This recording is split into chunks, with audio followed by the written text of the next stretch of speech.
back to She Reaches, the podcast from SSPI Wise, where we spotlight the incredible women shaping the future of the space industry. SSPI Wise is a global initiative of space and satellite professionals, aiming to elevate those who identify as women within the industry. Begun in 2020, SSPI Wise has held numerous networking events and workshops, created mentorship and visibility opportunities through mentoring and social media working groups, and generally giving voice to the aspiration of women, space, and satellite professionals around the world. I'm your host, Tanveer Pujara, and today I'm thrilled to be speaking with Laura Crabtree, CEO and founder of Epsilon3. Epsilon3 is the first spacecraft operating system designed to handle intricate workflows and improve mission management. Launched in 2021, Epsilon3 was born from Laura's experience with Excel sheets, checklists, and disparate tools that couldn't keep pace with complex missions. Laura is noted for being one of the crew operations and resource engineers on SpaceX's Dragon spacecraft and was also on console for the first Dragon mission in 2010, the first mission to the International Space Station in 2012, and part of the commercial crew contract over the next decade, including the mission that delivered astronauts to the ISS in 2020. Laura has a bachelor's in astronautical engineering and a master's in systems architecture, both from the University of Southern California. Laura, welcome to the podcast. Thanks so much for having me. It's great to talk to you today.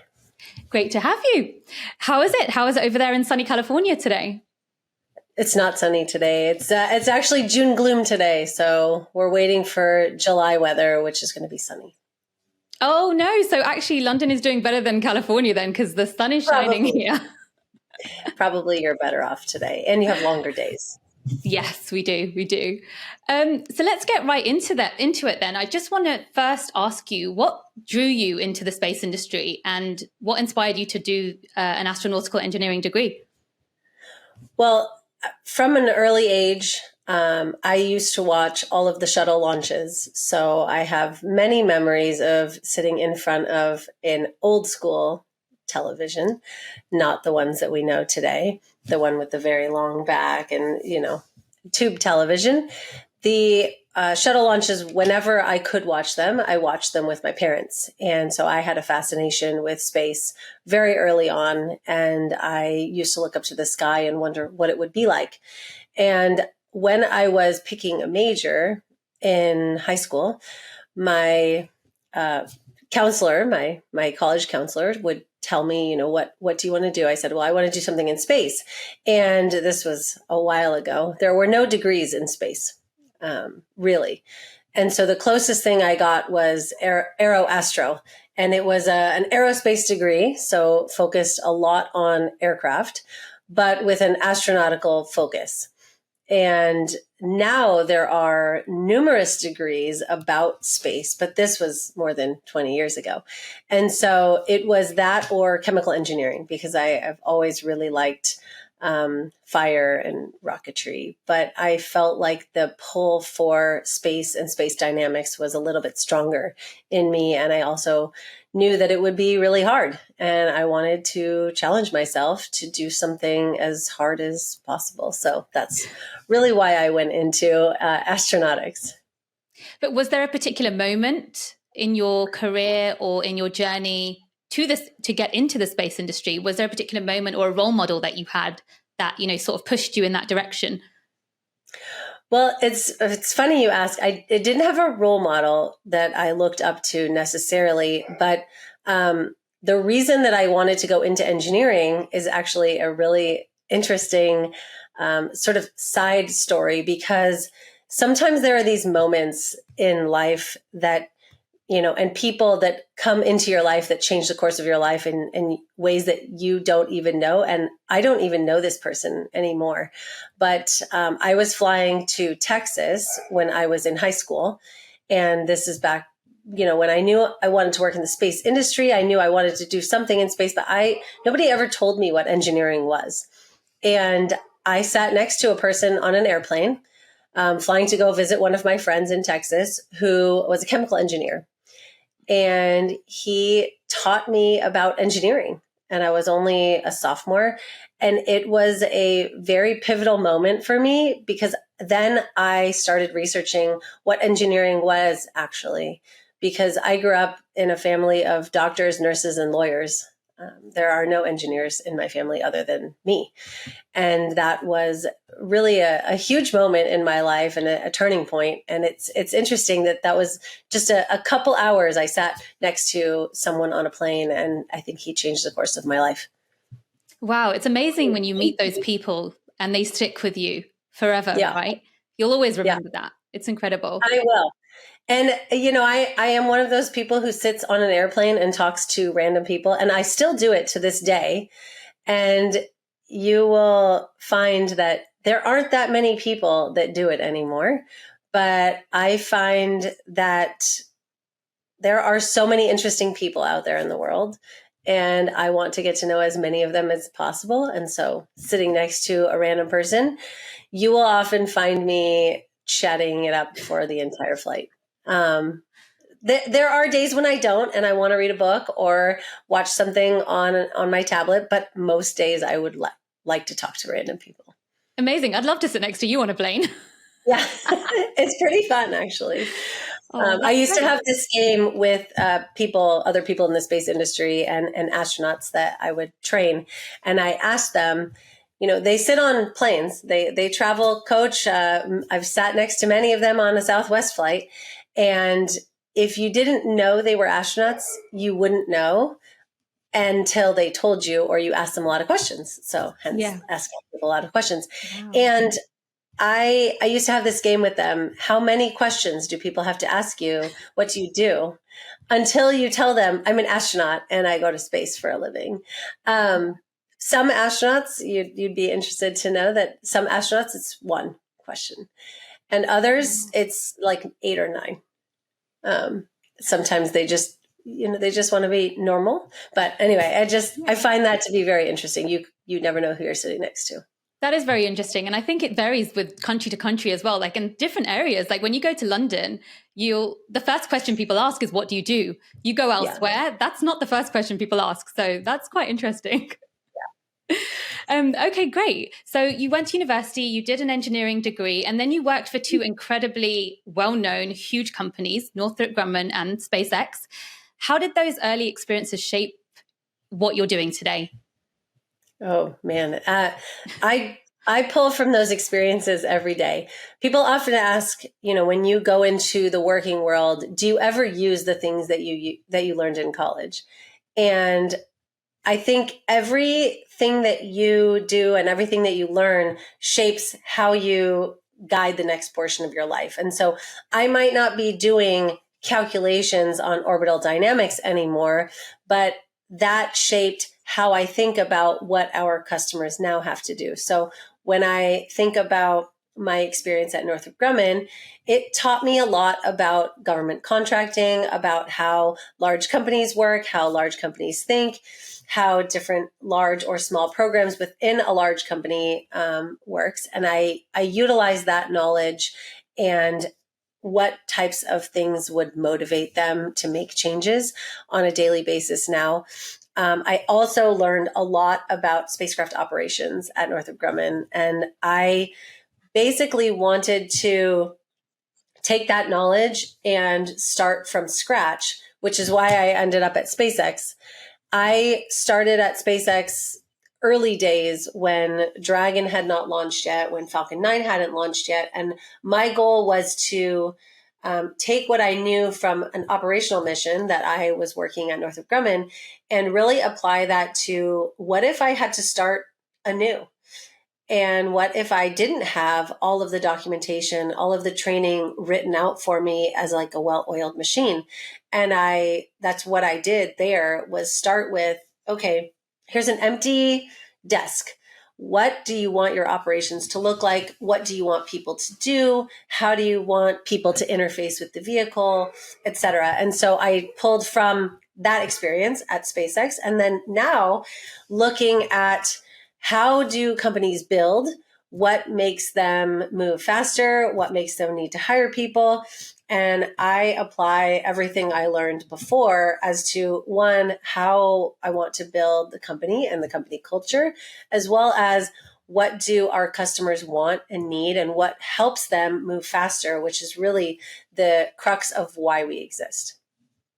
So I think everything everything is kind of feeding into the next steps. Yes. Yeah. So it set you up essentially to do what you're doing today. Absolutely. That's great. But was it quite difficult, getting into those companies, starting, I guess, how soon after university did you, start at Northrop Grumman? And then how did you get into SpaceX? Yeah, also great stories. So when I was at university, this is a while ago, so I will just temper this answer because back then internships didn't exist. They had job fairs, and they still have job fairs. And I went to a job fair and I handed out my resume and I said, I'd like to work at this company. I had multiple interviews and I took the first interview, which was down the street. So I was at USC. Northrop Grumman was down the street over in the South Bay in Redondo Beach, which is where I still live. And I took that interview and they offered me a job and I canceled all the other interviews. And I said, this is where I want to be. I think looking back, one of the things that I tell people when they start their career is when you accept a job offer, the first thing you should think about is negotiating. And nobody ever told me that the only time you get to negotiate anything is when you first start a job. And 100%. that's one thing that I regretted. But even still, the experience at Northrop Grumman was amazing because it also, after a year and a half there, I moved to Northern England to work on an RAF base. And so I was still working at Northrop Grumman and living in another country, which really helped open up my mind to other people, other cultures, because I also did a lot of traveling while I was there. And, I grew up in Southern California. I went to school in Southern California. And then all of a sudden, I am finding myself living in another country and having to learn other cultures, how other people live. And I think that was a really another pivotal decision that I made for myself, but that really helped shape the course of the rest of my life thus far. And how long were you at Northrop for? I was at Northrop for just over 5 years. Okay, wow. So not actually that long. And then you worked at the RAF, you mentioned to me? I worked on an RAF base in England, yeah. And what were you doing over there? Was it working on the spacecraft? It was working on systems supporting the RAF and supporting the US. So a lot of different systems that I worked on over there. Okay, interesting. And then I had a friend who had started at SpaceX early on, and he had tried to recruit me numerous times over the years. But I said, I'm really happy at Northrop. And they treat me really well, and I really like what I'm doing here. But then when my time in England was coming to a close, I reached out to him and I said, hey, I think I'm ready to interview. And he set me up with the person that he basically forwarded my resume. And the person that ended up hiring me said, yes, I'd love to talk to you. And funny enough, he called me on the 4th of July. So it would have been the 4th of July here, and it was the evening for me. But obviously, the British people don't celebrate the 4th of July. But in the US, I said, hey, aren't you, out celebrating? It's the 4th of July. He said, no, I work all the time. And I said, okay, that's fine with me. It doesn't matter. And I guess, if I was put off by that, then I probably wasn't the right person for the job. Yeah. But, being 8 hours ahead, it was late at night for me and early morning for him. Well, not early morning, but, and that was the first indication that I was going to have to work really hard at SpaceX if I really wanted to make a difference. And I think that was true for the 11 years that I was there. Yeah, I was going to say, you did a long stint with SpaceX. I did. Amazing. And you did some incredible things. As I mentioned in your bio, you were on the console for the first Dragon mission to the ISS. And you've helped train astronauts as well, which is incredible. How was that? How was the process of doing something so, such on a massive scale like that? I think we didn't really realize the impact that we were having in the moment. And it's only now looking back that we can really appreciate what we did. We knew that we wanted to be the first. We knew that we wanted to get there before anyone else, in this case, Boeing. and in the previous case, Orbital, which was purchased by Northrop Grumman. And I think for us, we just knew that we needed to keep our heads down and work really hard to get there. And we saw competition at our heels. And then now looking back, we had a huge impact on the industry itself, and I think continue to do so. But in that moment, it was just, what's the next milestone? How hard do I have to work to get there? And what sacrifices do I have to make? Because in order to make big changes in the world, you do have to make sacrifices, both in your life, in your family's life, and for the good of humanity or for the good of the industry. I think we all did that and continue to do so. I can imagine it must have been a lot of long hours, a lot of stress. And like you said, in that moment, you don't actually realize that you're making history, do you? You're just trying to get the job done. Yeah. We when I got married while I was at SpaceX and had both of my sons while I was there. And I think for me, the changes were, I have to decide when I'm going to leave, but continue to work after my kids go to bed. And so that was my norm. Was before I got married and had kids, I would work long hours at SpaceX and then on site. And then after, I spent a lot of time working from home, waking up early, working before my kids woke up. And those were the kinds of sacrifices that nobody asks you to make, but you make because you believe really strongly in the mission and you want to get to the next steps. Mm-hmm. Definitely a hustle, and you've definitely done it. And it's taken you to where you are today, which is incredible. How did it feel to get the personal call from the astronaut, Doug Hurley? Yeah. That was incredible. When I read that, I was like, wow. It was interesting. It's, you get a phone call and it says, it's kind of like a collect call. It's like, you have a phone call and you're answering, and I don't normally answer random numbers, but Doug had given me a heads up and he says, if you get a random phone call that says from Houston, you need to answer. And I had an inkling that he was going to call me, but I'm just walking the dog and walking with my 2 kids in a stroller who are fighting and with my husband. And I answered the phone and I looked at my husband and I was like, you need to go keep walking. I'm going to just stay back here.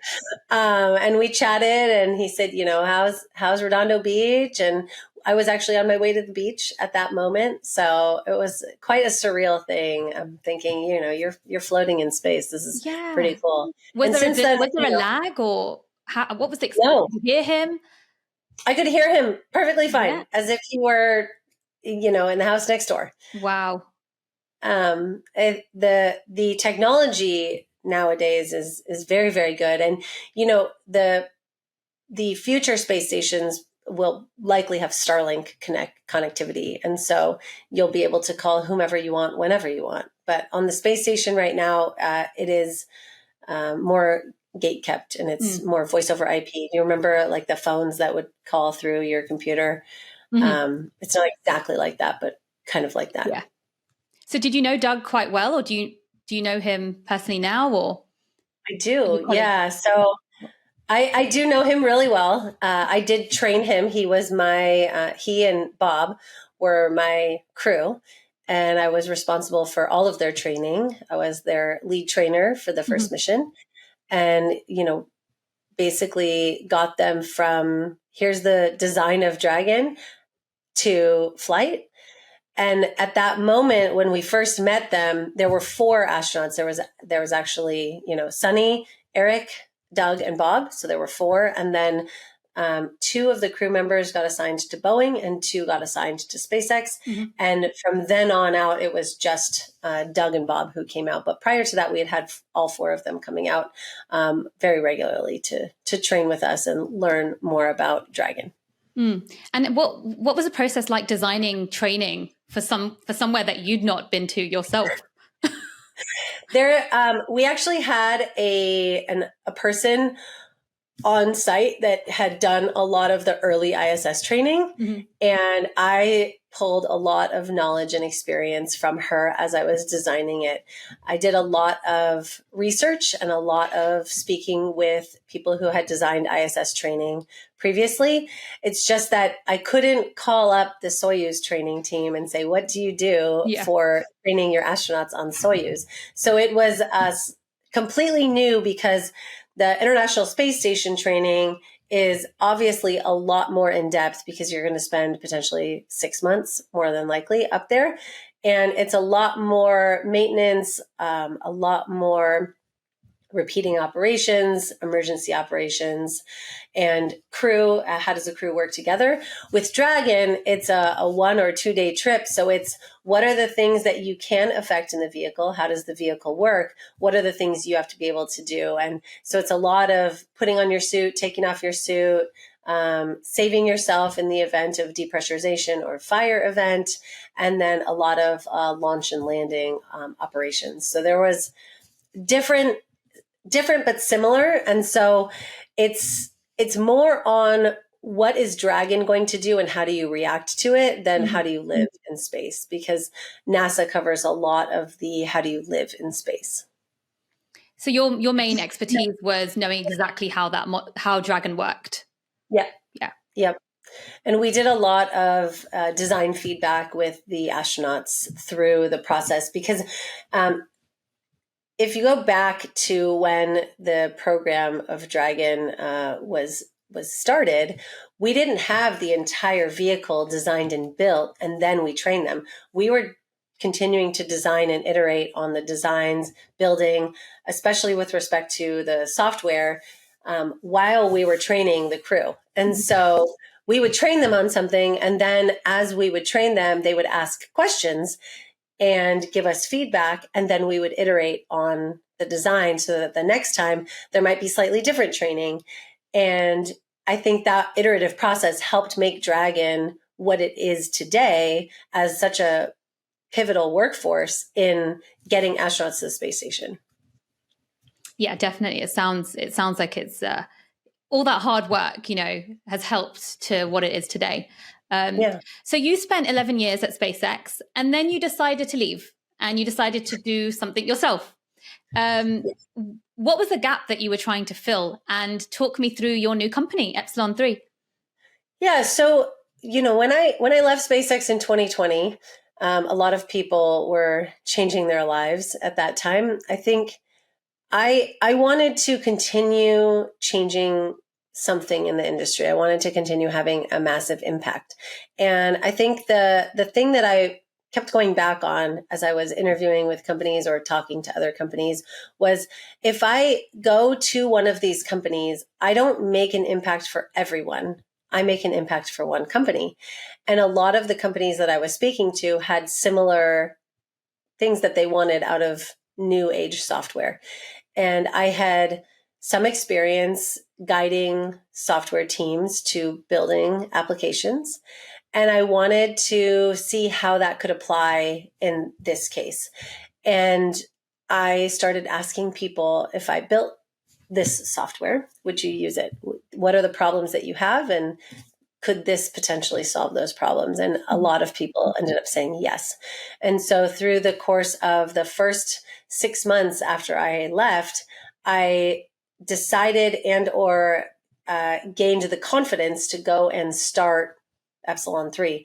So the problem that Epsilon3 solves is, if you watch any launch or any operation, whether it's, spacecraft launch operations, space station, at legacy companies, you will see a lot of paper. You will see a lot of binders. You will see a lot of Excel spreadsheets, and people will be sending a lot of emails and Slack messages to one another about what's going on their vehicles. And we wanted to remove all of that paper that is untraceable and has potential to get lost, and you have the potential to make errors, and remove all of that and replace it with an application that helps guide all of the operations that people will do. And so we started with what's the biggest problem? And the biggest problem was people's operational procedures and decision making.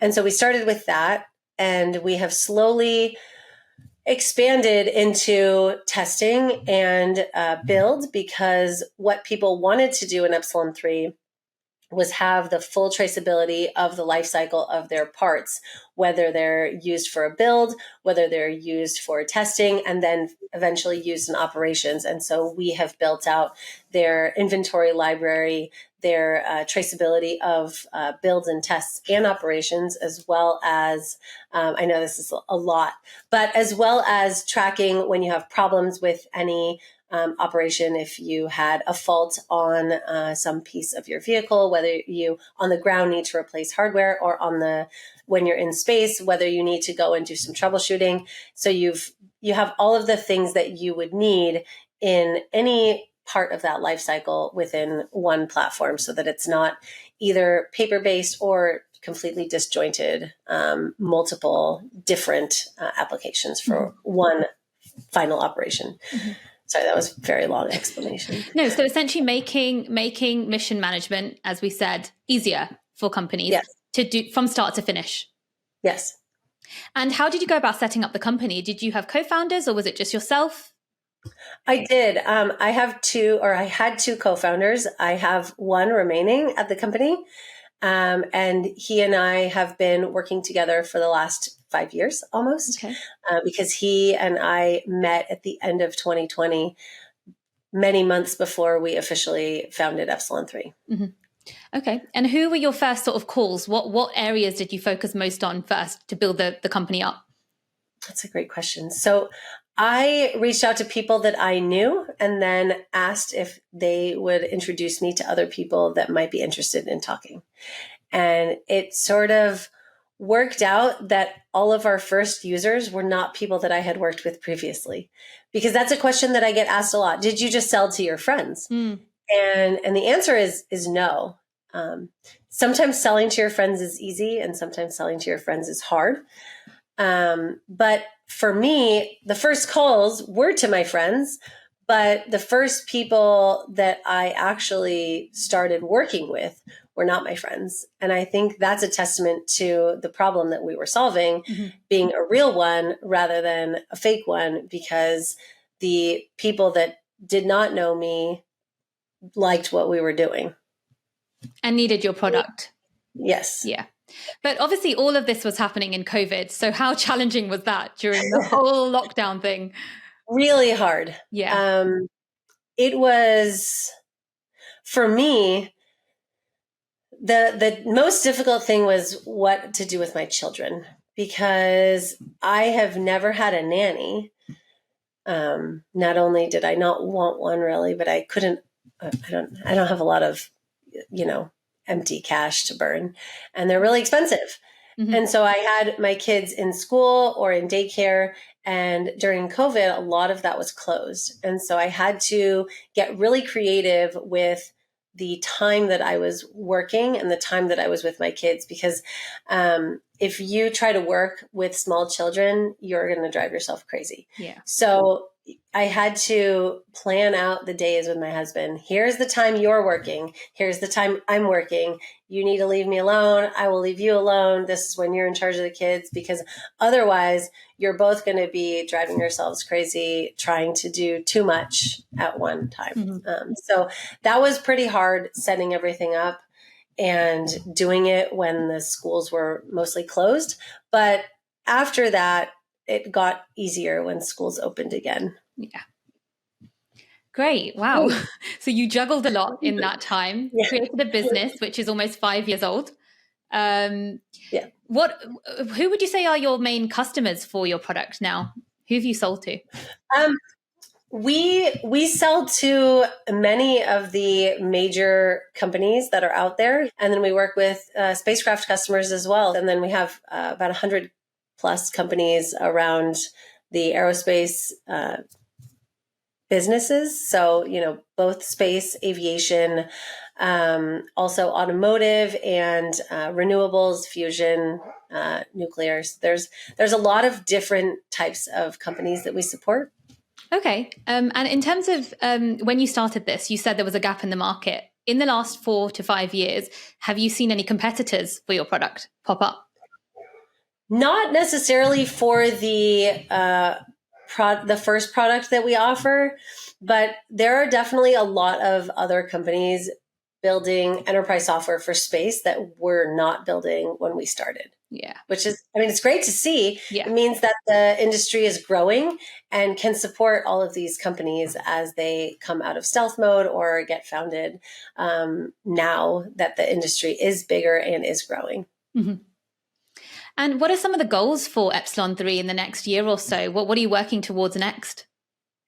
Yeah, I would love to see some collaborative work between a lot of our customers. We work closely with customers who sell to one another and or work together.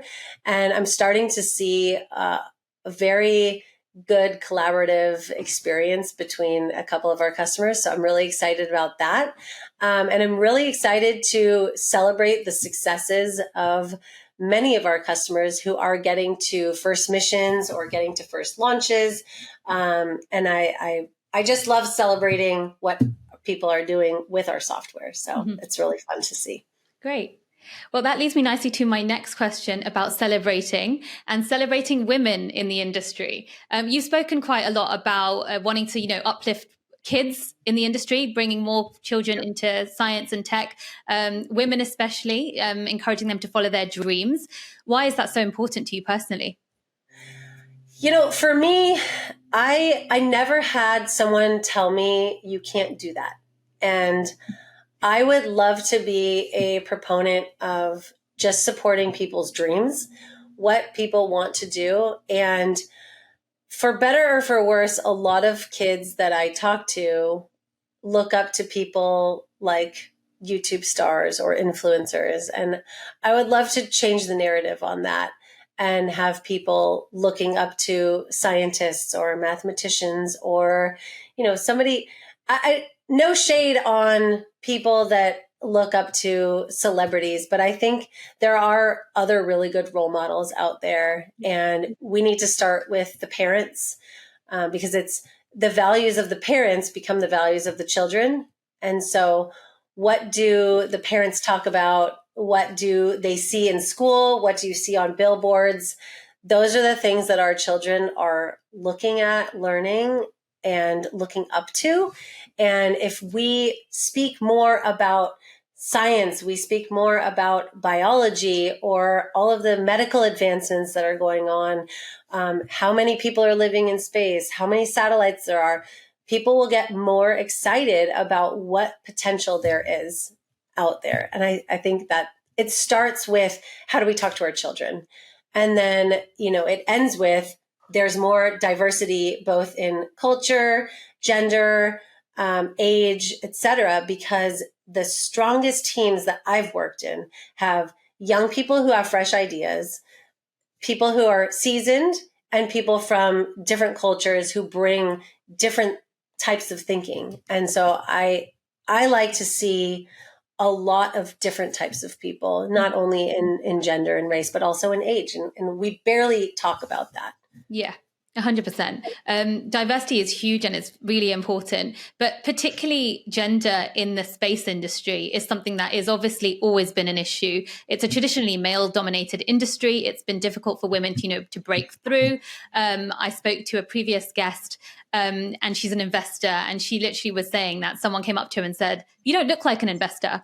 What does an investor look like?" So it's all those kind of questions that, women have had to face. And, have you had any of those weird sort of odd experiences that have taken you back along the way? Well, I don't look like an engineer, but I don't know what an engineer looks like. Exactly. So actually, sort of. So obviously, I worked at SpaceX for a really long time. I don't always wear, or I didn't always wear SpaceX t-shirts, but my husband really liked them. And they were comfortable, and he liked the shirts that I would bring home to him, and he would wear them all the time. And we would often go places, and this is one of his, he loves telling this story, because we would go places and people would come up to him and say, "Oh, how cool. Do you work at SpaceX?" And this was back when not everybody wore a SpaceX shirt. Yeah. And he would say, "No, my wife does. Yeah. She does, X, Y, and Z, things that we've already talked about." And they would look at me with a little bit of confusion and then say, "Wow, that's really cool." And so then I would have to explain. But he was very excited to tell people, like, "Oh, my wife works there. I don't work there." Yeah. That's amazing. I love that story. Shut people down. It's just a fun thing, because everyone always assumes, not everyone, but most people always assume that it's the man. And it's a very empowering thing to say, no, it's actually the woman who did that. But, I never really had a lot of setbacks. The hardest thing, I think, was when I was there, the workforce was very young.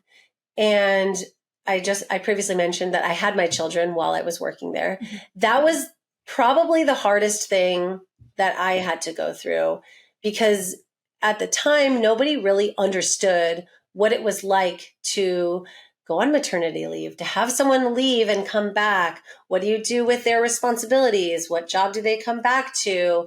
How do you support them when they are breastfeeding or, pumping or nursing? And I don't know if that's okay to talk about, but it has to be. Yeah. And those are the types of conversations that were really awkward when I was pregnant or, nursing postpartum. And one of the biggest changes that I think SpaceX made after that was they actually gave both parents 6 weeks of leave, which I think was really great, because people could spend time with their children. But I did not get that time with my first. How long did you get? Well, the state of California is really great and supports women and supports families. So I could have had 12 weeks total, but I took 6 weeks. And so I went back after my 6-week appointment. Part-time. Wow, that's incredible, firstly. And just comparing it to the UK, where you get a year, like 6 weeks, and then to be thrown back into such a high demanding job. Yeah, it was not easy. And it was very tough, because then, even still, my kids were in daycare, and I mentioned that I would go home for dinner, but when daycare closes, you're getting charged for every minute of time that you're late. So I could not be late. Mm-hmm. And so at a job like that, and my husband would trade off who picks up. There are certain days when I don't have time to stay late.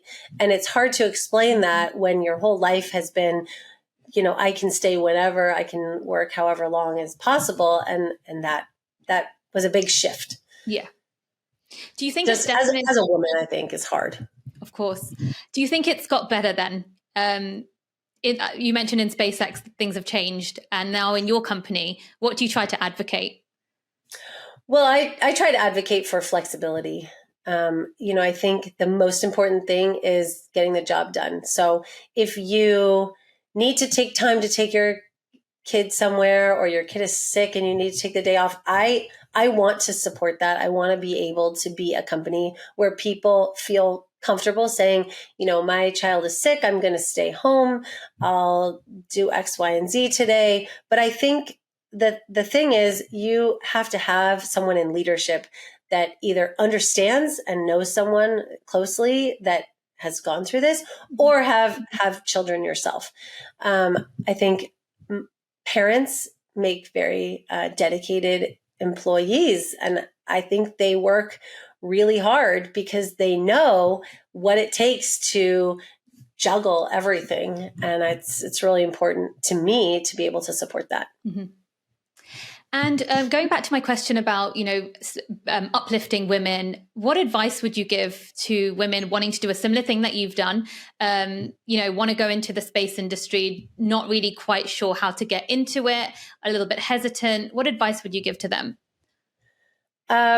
I would say, don't let anyone tell you that you can't have it all. because someone once told me, maybe you can't have it all. Maybe you should just stay home with your children. And I decided that that was not my truth. I didn't want that to be me. I like working. I love my job. I love the people that I get to interact with on a daily basis. And I love my kids. And I can have them all. I have to just decide when and where each bucket lives. And if you basically craft out the life you want and you work really hard towards it, then you can have any number of things that you dream up for yourself. I think that's something important to remember. That's really lovely. It's really nice. So when you're not in your Epsilon bucket, what do you like doing? I love physical activity. So every morning I go to the gym. It's like my me time. I run and go to the gym. And if I am not doing that on the weekend, I might be playing tennis, hiking, playing golf, doing something active with my kids, going to the beach, surfing, basically outdoor activities and reading. Of course, you have the benefit of being on the beach, near the beach, which is amazing. Yes. We also love to ski and basically all outdoor activities. And I do a lot of reading, both fiction and nonfiction. And after starting Epsilon3, I have found a new love for nonfiction. Okay. I did not go to business school, so I have had to learn a lot about building and running a business through reading and talking to people who have had similar experiences. And so the only way to learn is to do or have someone teach you. And there are so many books written about business that I have started to read, how to build teams, how to build culture, how to do any number of things in business. And I also really love fiction. So do you have any recommendations? Oh man. So all of these books are the business books. You see them. Recommendations on business books. Am I allowed to say bad words? Maybe just avoid those. There is one, but I will not say it. It's the no A rule. Okay. That one is pretty good. Yeah. I really like that book. And then for just how I try to run my life, I do really like Atomic Habits, because you want to craft your life, and the way you spend your time is how you define where your values lie. And Atomic Habits really helped me define what was important to me. So probably those are the ones that stick with me the most. There are a number of other ones, but I think those are pretty good. There's also one called The Five Dysfunctions of a Team. That's really good. Okay. It's more of a story. That one is a good book as well. Okay, great recommendations that I'll have to check out. Thank you. So just my final few questions now for you. Looking forward to the next 5 years, what are your goals, both personally and for Epsilon3? Oh, wow. That's a huge question. So for Epsilon3, I want to be a standard in the industry. I want people to know and want to use our product for all of their testing and operations, because I think we as an industry are lacking a good standard of how we document what we do and the decisions we make.